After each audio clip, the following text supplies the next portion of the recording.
소형 작품의 설계나 도안을 뜻하는 디자인. 그렇다면 자동차 디자인 어떤 의미가 있을까?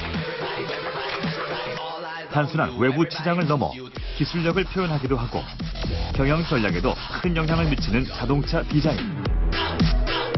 세계 자동차 산업이 발전하면서 자동차 디자인 역시 진화해왔다. 대한민국 자동차 디자인은 어떻게 변화해왔을까? 1년 생산량 약 452만 대, 1년 수출량 약 315만 대, 바로 세계 자동차 산업 5위에 빛나는 대한민국의 현주소입니다. 2차 세계대전 이후 자동차 산업이 글로벌 규모로 성장한 나라는 대한민국이 유일하다는 말씀. 이렇게 발전할 수 있는 그 힘, 원동력, 그건 무엇이었을까요? 우리나라 자동차 산업의 역사는 불과 60여 년으로 길지 않다. 그러나 수입차에 의존하던 시절을 지나 독자 기술 개발에 성공하면서 자동차 산업은 활기를 띠기 시작했다. 더 나아가 디자인의 중요성을 인식하고 한국 고유의 디자인을 연구하면서 개성과 보편성을 갖춘 디자인을 선보이기도 했다.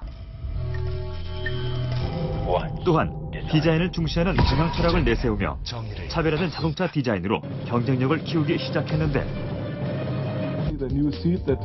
세계적인 디자이너를 영입한 뒤 국산 자동차의 디자인은 다양성까지 갖추게 됐다. 그 결과 세계적인 디자인상을 수상하는 쾌거를 이루기도 했다. 한국 자동차 산업이 기술력에 이어서 디자인으로도 경쟁력을 갖출 만큼 성장한 것이다. 해방 전까지 자동차 기술 전수라든가 자본 형성은 그저 꿈 같은 이야기였죠. 해방 이후 우리 손으로 자동차 좀 만들어 볼까 했더니 꽝! 한국 전쟁이 발발했습니다. 국산 자동차 공업은 또다시 발전할 기회를 놓치고 말았던 것이죠.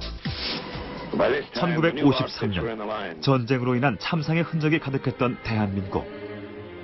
당시 거리에는 고장나고 부서진 자동차들이 방치돼 있었는데, 버려진 미군 군용차의 부품으로 자동차를 재생하고 수입차를 수리하는 재생 공장이 생겨나면서 자동차 산업의 밑거름이 만들어졌다. 재생 공장 중 하나였던 국제차량공업은 독자적인 기술로 국산차를 만들고자 노력했는데, 그 결과 1955년 국산차 1호 시발이 탄생됐다. 시발, 시발, 우리들의 시발. 발음은 약간 좀 뭐 같긴 하지만 시작이라는 뜻을 가진 시발 자동차인데요. 이 시발이 처음 만들어진 게 1955년이었습니다. 한국전쟁이 끝나고 나서야 비로소 우리 손으로 만든 첫 차가 탄생하게 된 거죠.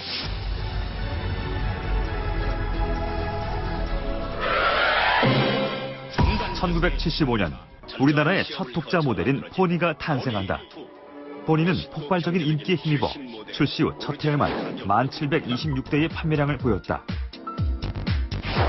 이탈리아의 자동차 디자이너 조르제토 주지아로에 의해 탄생한 포니는 기하학적인 모서리와 볼륨감 있는 형태로 당시 세계적으로 유행하던 쐐기형 디자인이었다. 포니는 1985년 단종될 때까지 무려 66만 대의 판매량을 기록한 독자적인 베스트셀링카였지만, 시트로엥 XM과 같은 디자인 콘셉트로 라디에이터 그릴이 없고 C필러까지 유리로 둘러싸인 독특한 디자인을 자랑한 에스페로, 마츠다 카펠라의 디자인을 적용한 콩코르처럼 1980년대의 디자인은 해외 자동차의 디자인을 본딴 차들이 많았다. 당시 국내에서는 한국적이면서도 해외에서 인정받을 수 있는 디자인을 고민하게 되는데, 이것이 바로 쐐기형 디자인이다. 1983년 포니에 이은 두 번째 고유 모델로 출시된 스텔라 역시 조르제토 주지아로가 디자인한 전형적인 쐐기형의 자동차였다. 80년대 글로벌 트렌드였던 것 같아요. 그 당시에는 주지아로가 뭐 스텔라뿐만 아니라 다른 메이커에도 그런 쐐기형 디자인을 많이 시도를 했었거든요. 그래서 굉장히 좀 다이나믹하고 역동적인 그런 스포티한 디자인이었고, 지금이야 다양한 색깔의 자동차를 선택할 수 있지만 우리에게는 빨간색 자동차가 금기시됐던 시절이 있었다는 것을 아십니까? 소방차와 색깔이 혼동된다는 것. 올림픽도 개최할 수 있는 글로벌 시대에 자동차 색깔도 다양해야 된다는 설득 후에야 비로소 승인을 받아낼 수 있었다는데요. 그 첫 차가 바로 1980년대 젊은 오너 드라이브들에게 사랑받았던 소형차 르망입니다.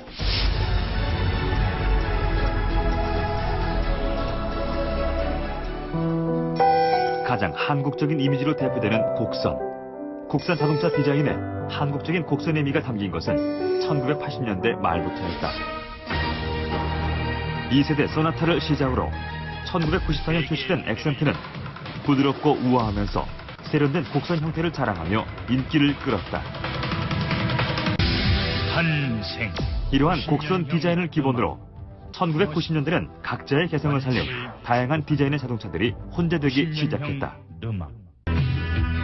기술력과 전략 등 자동차 디자인이 갖는 중요성을 인식하기 시작한 국내 자동차 업계들의 디자인 춘추전국 시대가 열린 것이다. 개인적으로 곡선 디자인 중에서 기억나는 자동차 하면 92년도에 나온 세피아가 있습니다. 기아 자동차의 첫 번째 고유 모델로 세련된 스타일로 좋은 반응을 얻음과 동시에 당시 국내에서 만들어진 준중형 차의 최고 속도가 180km를 넘지 못하던 시절에 무려 200km를 상회하는 주행 성능까지 보였죠. 이 차는 1993년 대전 엑스포 공식 차량으로 지정되기도 했습니다. 그만큼 세련됐다는 거죠. 라인이 좋았지.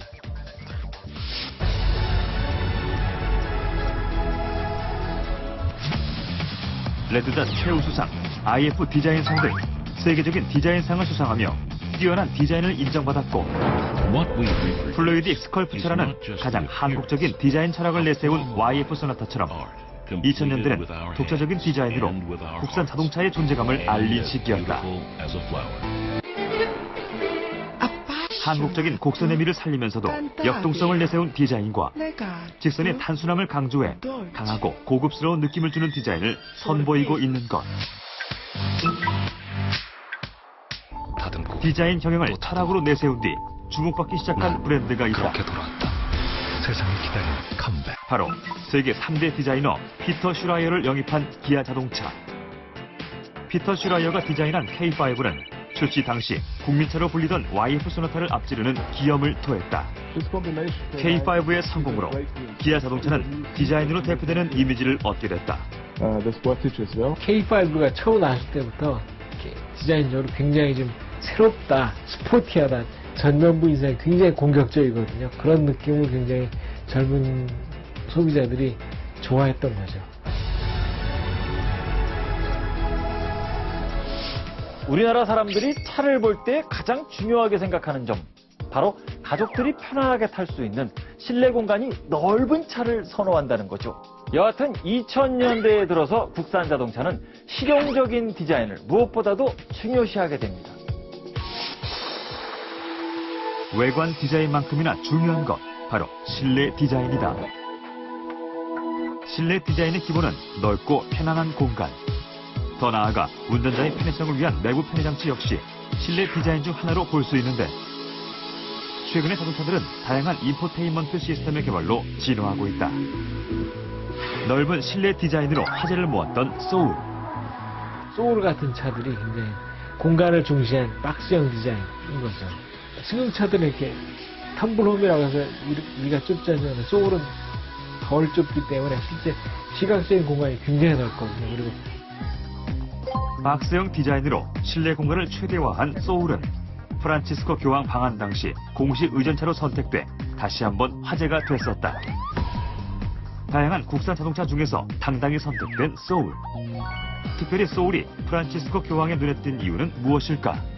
가장 큰 이유는 타고 내리기 쉽다는 이유인데요. 1600cc급으로 높이가 높습니다. 그 점을 감안하면 교황께서 타고 내리시기에 높이가 조금 더 편안하다라는 의미로 소울을 선택한 걸로 알고 있습니다. 박스 디자인 차의 장점은 높은 차고와 넓은 공간 때문에 시야 확보에 도움이 되는 것이다. 요즘은 공간의 효율성과 실용적인 디자인에 집중하고 있는 추세다.